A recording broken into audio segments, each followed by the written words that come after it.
2025 may have went really well for you, but it's possible that there were some instances where you did not get all of the things that you wanted to achieve. You probably had a goal of reading 200 books. Perhaps you had something like 50 books, or maybe you wanted to call someone once a week. You wanted to do something really cool, something out of your comfort zone, but probably it just never happened. Okay, so in that instance, what do you do?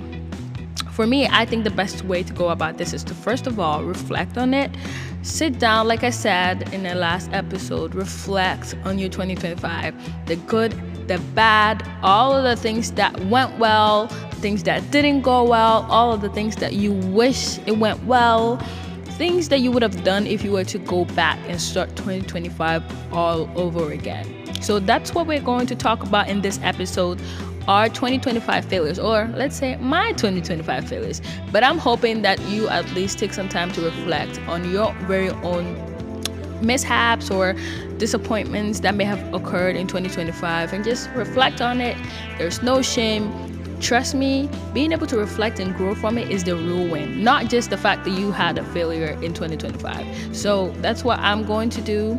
You're going to listen to me yap about all of the things that did not go well for me in 2025, and I hope that you at least find some as well. Okay, in the last episode, we talked about accomplishments, and I had a few. I had about 8 or 9, and I'm just gonna recap a little bit. It's really important that you have some sort of accomplishment that you just achieved. It's such a great feeling, and if you think you didn't have any sort of accomplishment, I'm here to tell you that that's a lie. The fact that you are still alive to this day, well, I'm hoping you are, it's an accomplishment in of itself. Being able to get up, get through one day, which is 24 hours, it is insanely impressive, and I'm so proud of you. And for that, I say good job. You have done an amazing job. But a couple of that accomplishments that I mentioned was the fact that I took my MCAT again for the second time. We all know how I feel about the MCAT. It's such a difficult test, but it was also one of the tests that just gave me this sort of character development that I've never ever seen in my life. I also went to Amsterdam for about 12 days, and then I went to Nashville for 2 or 3 days as well. That was really one of the turning points of my travel. I really enjoyed Nashville. I'll probably make my way back there again. Another thing was that I bought a new car. I ran my first 5K in under 40 minutes, which was such a challenge. And I have a surprise for you at the end of this episode, so stay tuned. I applied to medical school and got into medical school this year, and I took my grandmother to Washington, D.C. I made it a point to hit a financial goal in my savings that I have been, raving about. And the very last point is that I relaunched this very podcast that we are having a chat on right now. It's such an amazing feeling. It's really unbelievable how much you can do when you set your mind up to something. It may not go like smoothly on a straight line, but when you adapt, you can make it work. That's it for my accomplishments. We are going to go into our failures, so stay tuned for about 5 seconds. All right, everybody, we are now here for our newest portion of this podcast. We're talking about the failures, like I've mentioned. Hey, if you did not have any sort of failures in 2025, I am so proud of you. For me, I had a couple of failures, okay? The very first one was that I did not read as many books as I wanted to, okay? I set up to read one book in 1 month each month, which would mean I would read 12 books in a year. But I set that goal around July, so I should have been able to read about 7 books. But I ended the year only reading it's not even about it. I only read 1 book. Such a shame. Such a shame. But I was very disappointed in myself, really not putting my foot on the ground and making sure I read the books that I said I would. It's just not happening again this year, okay? This year, I'm already done with one book this January, so we're having a good start. We're having a really, really fun start. So I'm actually gonna try and set up a new goal, maybe read 3 books in 1 quarter, just to see how that works. If that works, 3 quarters. Oh wait, 1 quarter is 3 months. So 3 books in 1 quarter, it's still doable, because that would still mean 1 book each month. And if I'm able to read more, even better. Another thing that I wanted to do to just get better at this particular failure and just get better at actually reading was to get a Kindle. I feel like whenever I'm reading on my phone, I will always find myself on Instagram or something. Not very favorable for me. So I got a Kindle, which has been so helpful, has been so smooth in reading. I don't know why I've never had one. I don't know. For our next point in our failure, I just put down the fact that I did not get the MCAT score I wanted. Honestly, it was such a moment where I'm like, oh my goodness, I could have done so much better. But cars was just a bone for me to pick. It was just too much to bear. It was exhausting. Maybe it was also because I didn't read as much growing up, and reading is just so difficult. And I always tell myself that I have undiagnosed ADHD, so it makes things harder for me to read and just understand and comprehend things in general. So that's why I'm also trying to also improve my literacy by reading a lot more, because it is going to help me comprehend a lot more things, a lot more foreign things that may not seem comprehensible in the very beginning. The MCAT is hard, but when you do well, it also opens a lot of doors for you. I thankfully have gotten now 2 acceptances. Woo, woo, woo, woo, woo, woo. But I believe that if my MCAT had this insane jump of a score 510, 512, I would, with my application and how semi-good my essays were, I think I would have been up there.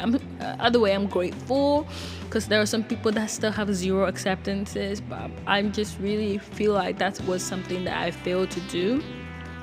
But let me just preface this to say, honestly, leaving that testing center after my MCAT was just such a horrible feeling. That whole thing, having to wait for a month, figuring out how I did right, how I did wrong.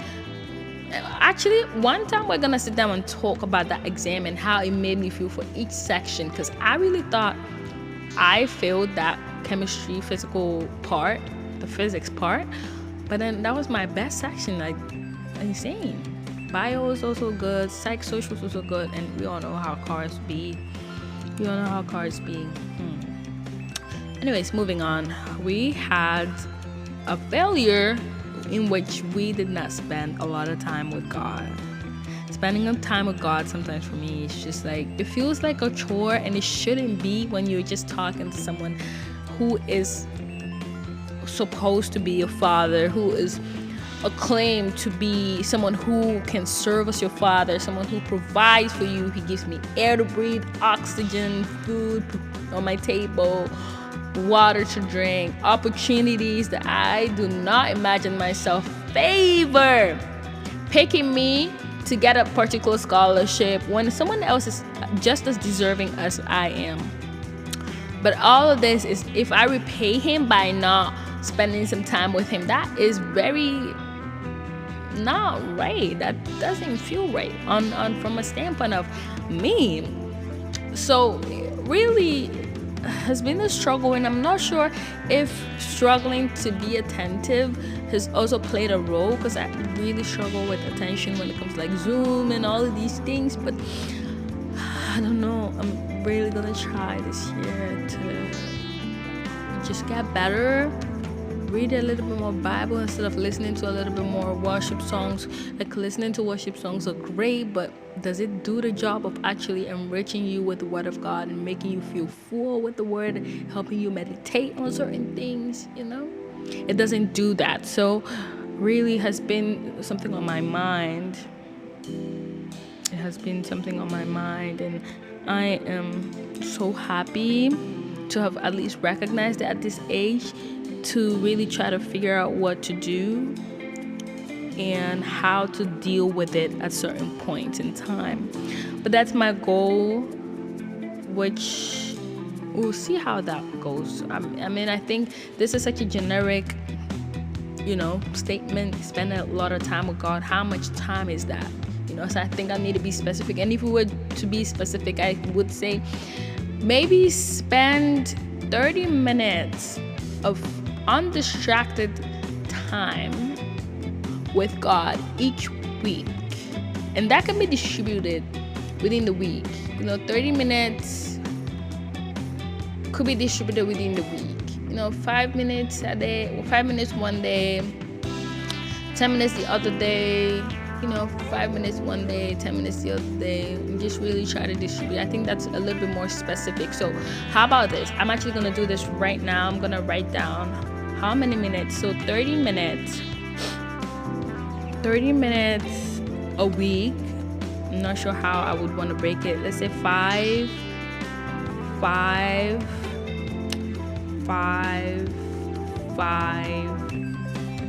10. Like, I don't want to go a day without it, but also just when you're starting something, you want to give yourself room to just grow. Don't just go into it like 30 minutes every single day, because that's when you start to lose focus. So I'm gonna do 5 days, 1 day, like 4 days for 5 minutes and 1 day for 10 minutes. And I think that 1 day would be like Friday would be 10 minutes, Monday to Thursday would be 5 minutes. Just literally honing on to it quickly, read a verse, pray, meditate on that verse. That would be enough. And if I'm able to do that for the first quarter, right? So that's the specificity of this goal here. For the first quarter, then we know how we want this to work, right? At least it's attainable. 5 minutes is attainable. We have a timeline set on it, which will be at the end of the quarter, and we're gonna try and make this work. I'm gonna give an update later on. Our next failure that we wrote down, I said we because me and you, we twinning. Hey, anyways, so failure was make new friends.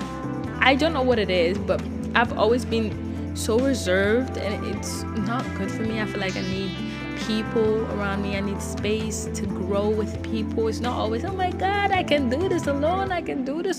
No, sometimes you need community, you need friends, you need people to speak life into you, people to help you grow when you do not see yourself as a standing point in certain things. And I'm starting that this year, really trying to make it a point to take initiative. Go out. Hey, do you want to grab lunch one time? Do you want to grab coffee? Do you want to take a walk here? Do you want to grab a smoothie? What would you like to do? Because making friends, seeing them outside is kicking, kakai, but you have to follow up and say, hey, we met this place. We met at this place. I would like for us to just take a walk, have lunch, have dinner, just have fun, okay? And it's hard, it's effort, but if you don't take this effort now, you're not gonna get that time when you get married, honey. You're gonna get kids, you're gonna get husband, and if you don't have a life outside of your marriage, honey, you are going to be miserable. So I'm going to start now by trying to make friends and trying to maintain them, which goes to my next point. Maintaining friends last year was such a wreck. It was terrible. I do not recommend it. If you do have friends, just know it takes effort, it takes understanding, it takes life, it takes love. It takes a lot more than just, hey, I have this many friends. You do need space to actually curate consistent, ongoing experiences for yourself and your friend. And you owe that to yourself and your future self. Because everything is a village. You need a village for everything. And if you don't start now, like I mentioned earlier, you're not going to get where you want. So I struggled really well. Not really well. I struggled really hard. And a lot of my reason was, oh my God, I see these people in Snapchat and they didn't invite me. Why didn't they invite me? I feel left out. This, that, the third. Until I sat back and I said, hey, Benny, it's not always, oh, I invite me, you invite me, you invite me, involve me, you don't involve me. How about you involve all of these other people that you think they're not involving you? Set up a date, invite them. Say, hey, I see this place, it's pretty nice. Do you want to grab lunch here one time? Do you want to, and actually come up with a plan. Don't just suggest it and just leave it at that, because then it would never happen. Okay? You see a restaurant, hey, this looks really nice. You want to go one time? When are you available? What time is the best? Set it quickly so that you have something to look forward to. And I have an example. I just recently started this, which means I'm being proactive, y'all. I'm being proactive. I sent a lovely friend of mine a message on Instagram. I have a number, but it was always typically on Instagram. And I saw this TikTok. I sent it to her. I'm like, hey, this place is really nice. You want to try? She's like, yeah, I would love to. So just know that was the plan. And we did exactly that. Yeah, granted, it took us like 9 days to actually go to the restaurant. But I planned it. I asked her and she was very open. If I didn't say anything, it would have just been silence. We went yesterday, 2 days ago, and it was such an amazing time. The burgers was so nice. I had this like beautiful curry burger, koi soy. Yes, I said it right. Oh my God, it was too good. Like, I don't have burgers until I'm having it at a really quality restaurant. Like, you're not catching me buying a burger from McDonald's. I'm sorry. I'm not doing that. But I really enjoyed my time there. We're gonna continue and try to just try out the places and really try to hone in on our friendship a little bit more. We're gonna try and travel together to Jamaica. So stay tuned. I'm gonna let y'all in on it. So yeah, our next failure here is that my money. I don't think my money was managed pretty well by me. I had a pretty, some unnecessary spending, which I'm not proud of, but I feel like some of them had to do with me traveling. I went to Nashville. Actually, that Nashville trip cost me a lot less than my Amsterdam trip. I think I dropped the bag in the Amsterdam trip for sure. But I also have to remind myself that building wealth doesn't always mean being able to afford something. Really, it's just being able to control yourself when it comes to buying something. Self-control is everything. And having funds when you have access to it. Not just having to scrape for funds just because you splurged on some random trip. And whenever I want to rush to travel to some place, I remind myself that, hey, life is still going on. And I saw a TikTok yesterday saying that, life doesn't really begin until after 35. So all of the decisions that you're making today literally will pile up until you're 35 or around that time. And that's when life starts making sense. So make sure that you make really good decisions. You set up really good habits. You set yourself up for success, because it may not look like it right now, but trust me, you are setting yourself up for the future. You are setting yourself up for a wonderful journey in the future when you're 30, when you're 32, 33, 34, 35. So do not forget when things just go rough, when you feel like, oh, all of my friends are in the club smoking some shisha. You never know how that's going to affect them in the next 10 to 12 years. So if you do not believe in shisha, do not go get shisha every single day just because you see someone else doing it. Okay? And that all goes with money and wealth and richness, So it's always important to try and get over yourself and control your mind, just like God intended for us. And guys, one thing I've noticed is self-control is one of the hardest things on this earth. I do not know how to fast really well. Like, I would fast, but sometimes I just wouldn't pray. So at that point, it's just what? Playing, like, just... there's no point in fasting if you just don't pray within the period that you are fasting. Right? So, right? What then do you do? Really, fasting is just truly being able to, say, hey, you physical body, you do not have control of me today. And sometimes we really need to remind ourselves that we let our mind take advantage of us so much that it's high time we take it back. And I've seen this throughout whenever I'm talking or even running. The fact that you can push through when you tell yourself that, not tell your body. When you not listen to your body, but when you literally go against what your body is telling you, you literally come out so successful. You could be running 3 miles, and by mile 1, you'd be like, oh my God, my body's exhausted. But your mind, if your mind is straight, trust me, you can get to that 3rd mile without feeling a dime, without literally feeling like you just have nothing to give. And you could even finish that 3 miles with a sort of strength that you've never had before.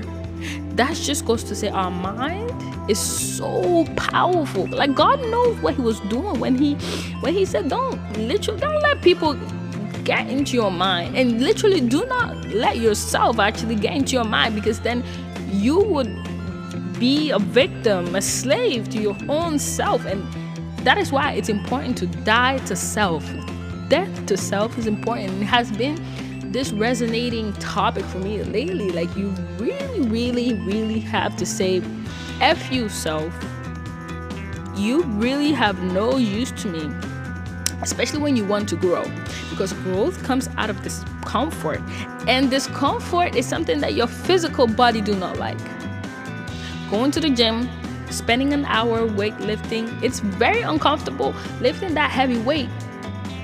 Your body wants to give up. Your body wants to put that weight down, but you have to tell yourself, hey, I have to push through this. And that is death to self. Really. I don't want us to go off track here, but really? Literally, me talking about working out is death to self. That literally leads to my next point, because my next point is that I did not work out consistently like I would have wanted. And I don't have a lot of reasons for that. One, my gym is like 10 minutes drive away from me. The whole drive thing I don't really like it. I really wish I had a gym in my apartment or my place, but that's a luxury and I've not gotten there yet. So really, there are certain things that you just have to pay for it. That's what I'm paying for it. My time instead of my money, paying for gym in my building. So it's something I didn't evaluate a lot more when I just started off in 2025. So I did not really view physical fitness as the important thing in my life. And I think it's changing this year, really trying to make plans around my physical fitness instead of physical fitness around all of these other things. I think building your schedule around your physical fitness is the most important thing you ever do for yourself, irrespective of how you feel. Because trust me, once you're able to make it to that gym, you will feel good. You will feel so good. It feels amazing to be able to get up, lift some weight, do all of these things that you couldn't do or you thought you couldn't do, and you come out, you feel good. The endorphins are so cool and so amazing, right? So I couldn't work out consistently. I would work out like once every 3 months, but I think I lacked a system. If you read Atomic Habits by James Charles. Who is Atomic Habits by? Oh my God, did I just say James Charles? No. Atomic Habits. James Clear. Oh my God, James Charles. Sheesh.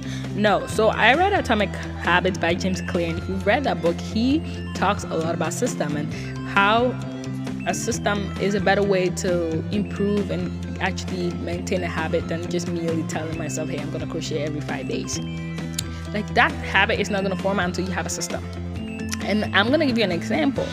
If you're working out, for example, I say my workout is, my gym is 10 minutes away from me. So to get me to actually get up to work out, I probably have to work around it. Probably go to the gym right after I come back from work. Don't sit. I have my workout bag already packed, workout clothes already there. Go straight to the gym. No questions asked. That's how things like that work. Or if I work overnight, I go straight to the gym on my drive back. I have my gym clothes in my car, my gym bag in my car, straight to the gym. At that point, you know that you're not going home before you change, watch some TV, take some shower, do all this. No. You want to set up a plan, a system, right? If you want to work out right the moment that you want to work out right in the morning when you get up, you want to prepare your workout clothes, put it on the bed, put it on the side, your reading table, your luncheon, something, so that you get up the moment you see it, you know that that's what you're doing first thing in the morning. So systems. It's important. Also, start slow. Start small. You want to start small. Start with 5-minute workout. Even if you drive 10 minutes to work out 5 minutes, that's still okay. At least you show up. I tried that the last time. I went there. I'm like, hey, I'm going to work out for 5 minutes. I actually ended up spending 15 minutes there. So that goes to show how having a system really works. And also just know the motivation and discipline really, it's just something that you're not going to always have. And I just read the book, The Subtle Art of Not Giving a Fuck. And he's saying, literally, you don't get motivated and then take action. Some people are waiting to be motivated to go to the gym. But honey, just go to the gym. Then you will be motivated to go to the gym even more. That's how it works. Action will lead you to be inspired, and that will lead you to be motivated with all of these things that is around you. And getting up, the action part is the hardest part, but it's a problem, right? And it's something that you have to choose. Choose a good problem. Choose a problem that you're willing to suffer to get through, which will come out and make you stronger, successful, even better person on the outside. So really, you should take that into consideration to make yourself someone that is unbeatable when it comes to everything: physical fitness, spiritual fitness, every single thing. Okay? Your environment dictates every single thing you do. Every single thing. Every single thing. So in the next year, I implore you to please make things in order. Your 2026 is not going to be perfect, but it will be perfect for you as long as you really take certain things serious and adapt as time goes on. Just make sure to take action to get through certain things as many times as you can. Set goals, set timeline. Make it per quarter. Maybe instead of having a New Year resolution, maybe have a quarter resolution. For the next 3 months, what do you plan to do? What do you plan to succeed? What do you plan to achieve? Do you plan to read 10 books within the next 3 months? What do you like to do? My last failure was I did not practice as much in the languages that I wanted to learn, which includes Dutch. My Dutch is still pretty good. Like, hallo, ik ben Benedicta, ik spreek Nederlands, ja. Mijn Nederlands is niet zo goed. Maar, dat is leven, yeah.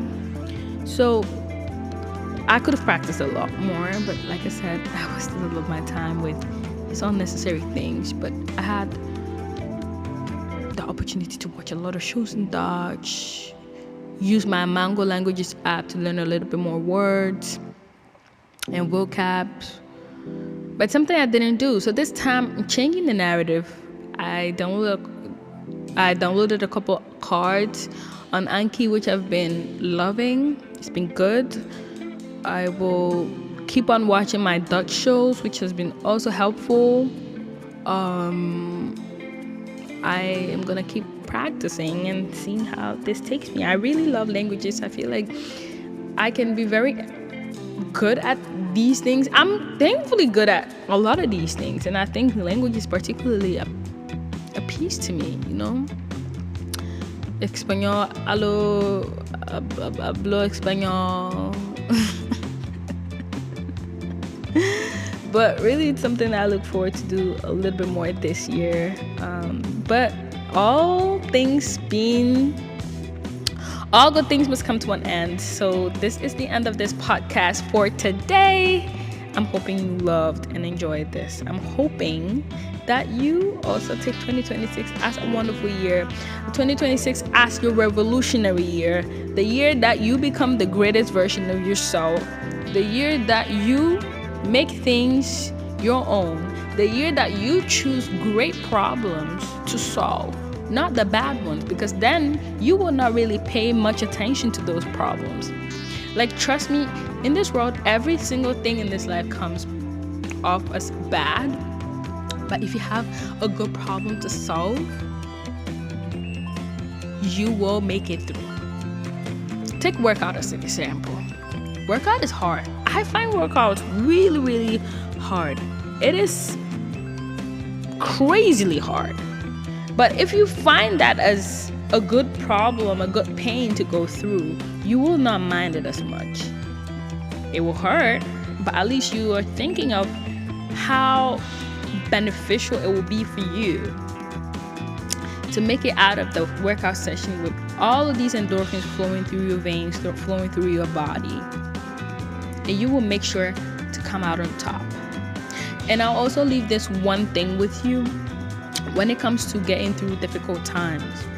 And like I mentioned again, that book, which was The Subtle Art of Not Giving a Fuck, has changed a lot of my perspective on life, because sometimes we make the sad things that we're going through the center of attention for everything we do.